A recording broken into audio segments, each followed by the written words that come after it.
Should you engineer your detailed surface scanners with fast scans or long-range scans? That is the question we're going to try and discuss today.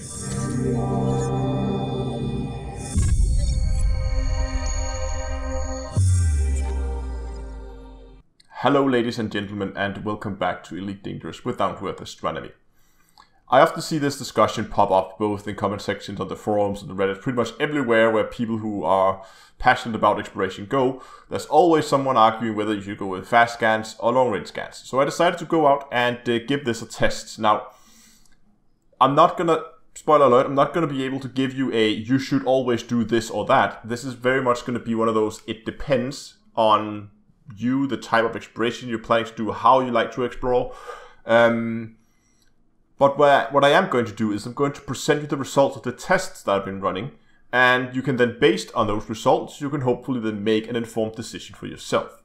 The first tests that I've devised here that I'm going to run is a situation where you are jumping into a system and you want to scan the local star. So you jump into the system, there's a star right in front of you, you want to scan that. So what I've done here is I've done that with both a long-range scan and a fast scan engineered detailed surface scanner, and I've lined up the two videos here. We have fast scan at the top, we have long-range scanners at the bottom.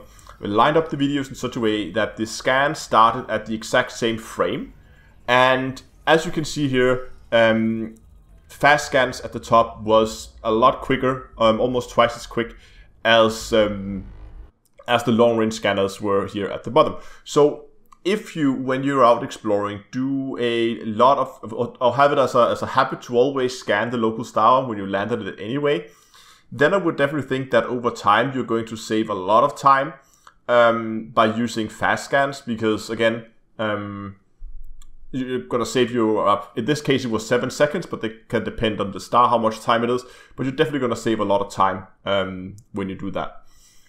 The second test is a test where I wanted to look at the situation where you have now located a planet that you think is interesting, and you want to go out and scan it. So what I did here was, again with the same with both the scanners, I would drop out a supercruise exactly 1200 light seconds away from the planet, which was outside the scan range of both scanners. I would then go back into supercruise, and while it was charging up, I would be spamming set speed to 75%. That means that as soon as I got into supercruise, my speed would immediately set down to 75%. And from there on, I'll just only be doing minor adjustments so that I would keep on track straight towards the planet. And again, I lined it up here from 1000 light seconds out, so that the video starts when both ship passes 1000 light seconds from the planet. And we can see the scans of the two scanners. Again, we have fast scan at the top, and we have long-range scanners at the bottom. And the counter is now going to keep track of how much time difference there was between the two scans. So what was the time difference between one or the other finishing the scan? And we can see in this case that long-range scanners, again, do give a benefit of about 2.75 seconds. So not an insignificant amount. Again, it's not a huge amount, but if you're going to scan a lot of planet, it is going to help you.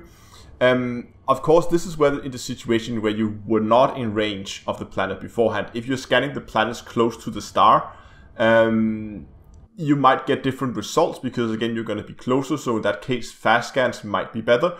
But I didn't want to do that test because it is so much up to the specific circumstance. How big is the planet? How far is it away? There's so many variables there that I couldn't really do a controlled experiment as I could here. And I should say that, of course, I'm scanning the exact same planet in both cases, and I self-destructed the ship in between the two recordings so that I would lose the cartography data. So everything should be cleaned between the two runs. And just for good measure, I decided to redo the exact same test, but in this case I wouldn't reset my speed to 75%, just to see if getting faster into the planet would have any effect of the outcome, and it actually turns out it did. You can see in this case the scans almost finished at the same time. I think that the long-range scan finished about half a second before fast scans. But in both situations, we were so close to the planet that it didn't really make a huge amount of difference here.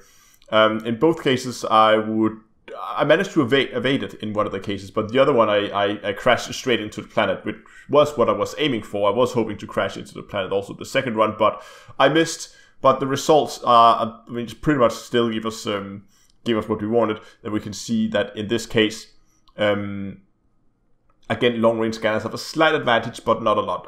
Again, I wouldn't probably recommend that you use this tactic when out exploring, because, well, if you hit the planet, you will drop out and you will take damage to your ship, which is probably not what you want. So I think the 75% method is more a realistic image of what you're going to get.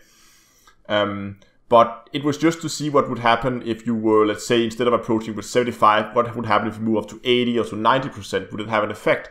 And it seems that if you're going in faster, then fast scan will be